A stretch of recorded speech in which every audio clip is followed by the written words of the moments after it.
Human nasuta nga bisan mahigala ang kapulisan o ang Cebu City Medical Center ni ata mahigala sa Osaka dakong syudad, Cebu City makigilan pero wa ta ng breathalyzer kanang breath analyzer astang si CMC. Why magamit nga breathalyzer panahon nga dunay kinahanglang ipailaom og liquor test?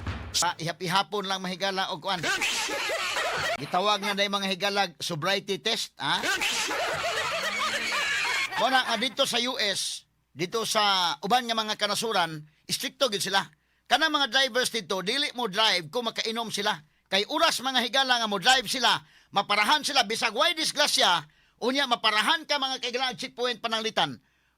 Inigsukod mga higala ni check karon pinagi sa breathalyzer, nakainom kay dekin, dako kana nga minus sa imong lisensya.